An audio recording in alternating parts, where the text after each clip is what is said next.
Russian troops have reportedly taken full control of the area around the Chernobyl nuclear power station, including the plant itself. That site just about 60 miles from Kyiv.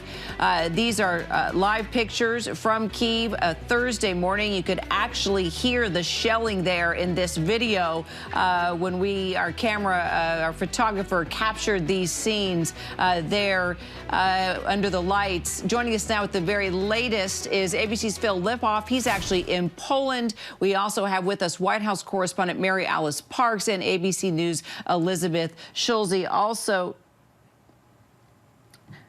But first, let's start with Ian Pannell, who is in Kiev after just listening to the president speak. Ian, can you just bring us up to date on what you are seeing, hearing, and what you know right now there straight from Kyiv?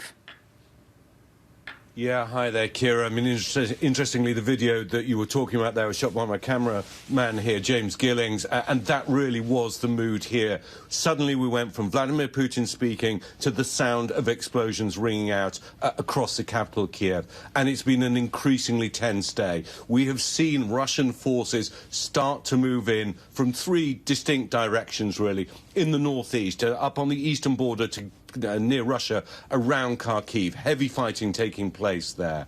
We've seen fighting to the south, just over the Crimean Peninsula. This was the peninsula that was annexed by Russian forces back in 2014.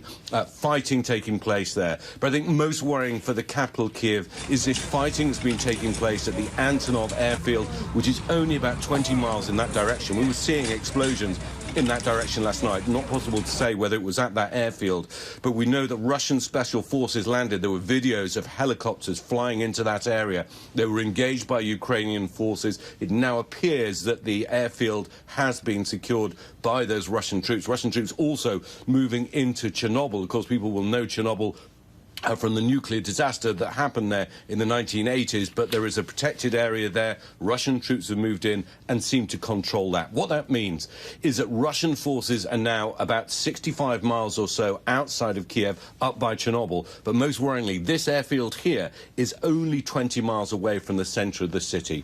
What this looks like is an attempt to effectively decapitate the Ukrainian military, render it ineffective, but also to take on the Ukrainian government in an effort to potentially try and encircle the capital. We've seen hundreds, potentially thousands of people leave Kiev today, heading westwards. Also people coming from the east of the country in this direction. Things have changed dramatically in 24 hours, and the situation tonight in the capital looks increasingly desperate.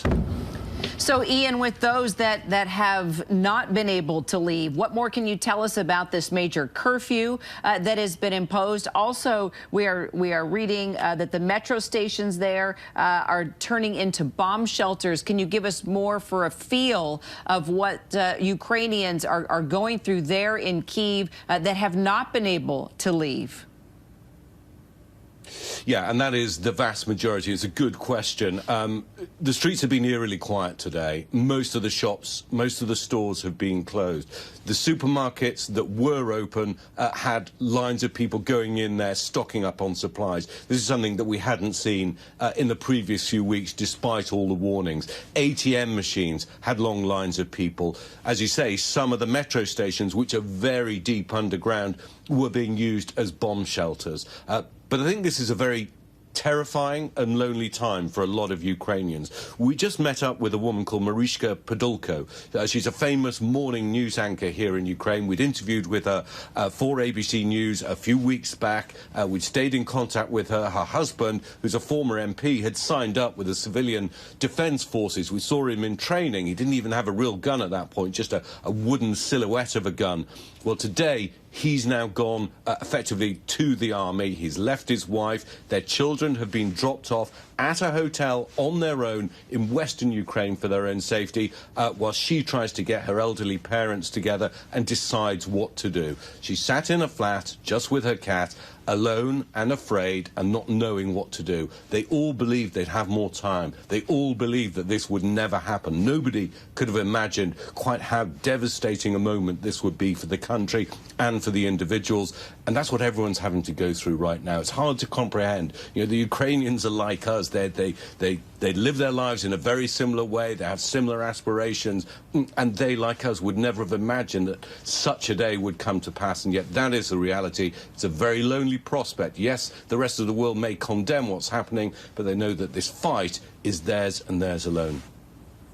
It is quite a tale of two countries. Ian Pannell there in Kyiv for us with a feel for how the people, the Ukrainians, are responding to this invasion. From there, we go to Moscow, where our James Longman is there on the streets. He, too, has had a chance to talk to the people there. James, I understand you've been a part of witnessing protests. Tell us what the response has been, not only to the President of the United States and his speech that he gave just moments ago, but what things have been like since we talked yesterday. Well, we heard that there were protests down on the street here in central Moscow, and we felt we had to come down and see. There were hundreds of people actually on the street. It's calmed down a bit now, but you can see this is the response you get in Vladimir Putin's Russia if you decide to come out and protest the decision he's made. Riot police, these are the men in blue here, and they have been steadily picking people off the street, arresting them. I was listening to President Biden's comments there. Whilst he was speaking, 3 or 4 people were arrested at the time. One was just stood next to me, not doing anything at all, picked off the street, taken away. That is what happens here. Now, there haven't been protests like this really since the arrest of Alexei Navalny over a year ago, and so it really is quite something to watch people come down into the street here. They are mostly young people. I had 2 young girls, actually. There's 2 students who ran up to us, literally. She said to me, "What news organisation are you from?" I said, "ABC News." She said, "ABC News, really? Let me speak to you." I've never had that before, and it was absolutely extraordinary because she felt so overwhelmed that she had the chance to say how she felt about something, and she said that Vladimir Putin does not represent her, and she felt very strongly that she wanted to make that known. But there's a sense really among young people here that they don't really have a leadership for their opposition here, because obviously in Vladimir Putin's Russia, you are arrested and imprisoned if you show that you disagree with him or if you show any opposition to him. So really it's an opposition movement which is leaderless. But they came down here, they said they were chanting no to war, and they wanted to have their feelings heard. And I spoke to another woman who was very moving. I said, "What do you want to say to the people of Ukraine?" And she looked at the camera and she just said, "We're praying for your women and children." Because there is a realization among a certain quarter of Russian society that what Vladimir Putin has done is awful as far as they're concerned. I should say that this is not the majority necessarily in Russia. There are many different Russias. We're in Moscow, a cosmopolitan city. There will be many Russians across the country who do believe in what Vladimir Putin has been saying, and that's for one very clear reason, which is that it's a very heavily controlled media space here. We had an announcement yesterday by the kind of media watchdog, it's essentially a censorship agency, telling media outlets here that they must use, quote-unquote, official Russian sources to report on the news from Ukraine. And if they don't, they get fined. $80,000 is the fine, because they're talking about this as being a military operation. They won't use the word invasion. You won't see that word used on any Russian state media, because they have to walk a very fine line. Ukraine is not some distant foreign nation. They are brothers and sisters to Russian people. They are, in many cases, cousins. They're relations. They share a shared history, a shared culture. And Vladimir Putin knows that. So they've been very, very clear about the narrative here. This is not about attacking civilians. They've said that. They said it's only about hitting military installations, and it certainly isn't an invasion. And now, people here in Russia will be left to kind of come to their own conclusions about that. But certainly these young people on the street here in Moscow, they don't believe a word of it. Kira? James Longman in Moscow. James, thank you so much. Appreciate your perspective. So from Ukraine to Russia to now here in our nation's capital in Washington, D.C., where we heard President Biden today outline these strong sanctions and economic consequences that Russia will now face because of Putin's choice to invade. Take a listen from his speech moments ago. Between our actions and those of our allies and partners, we estimate that we'll cut off more than half of Russia's high-tech imports.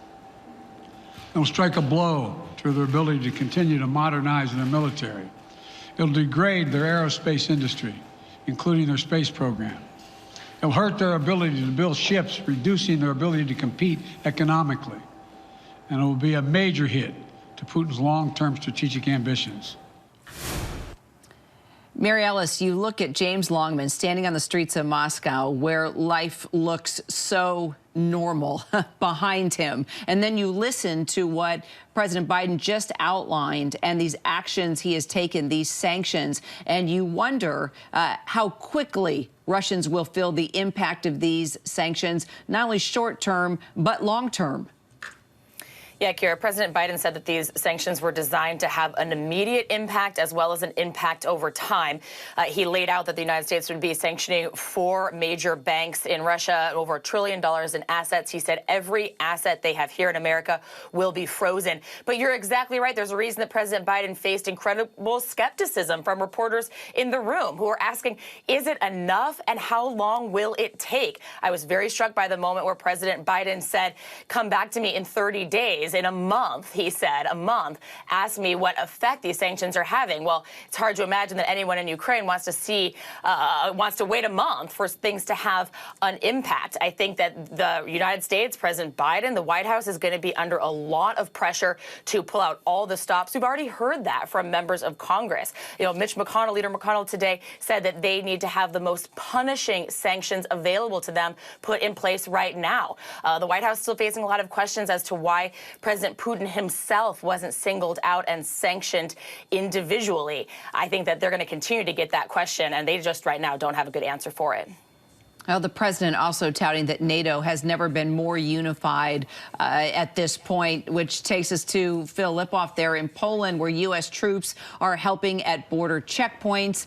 What role are they playing at this point? What challenges are they facing as they do get ready, Phil, for possibly hundreds of thousands of refugees? Well, Kira, it's already kind of begun. Our Matt Gutman was at the border today and reported that there is a family he spoke to that had been waiting in line 11 hours to get from Ukraine into Poland. And he said that line is going to get longer, up to 20 hours. And then who knows from there, because this is the worst case scenario in Ukraine. There are Ukrainians now needing to flee to Poland for help and for safety for their families. And as you mentioned, we have thousands of troops here, the 82nd Airborne Division. They are down on the border, and they are doing everything they can with Polish authorities trying to set up the border. There are 8 border crossings.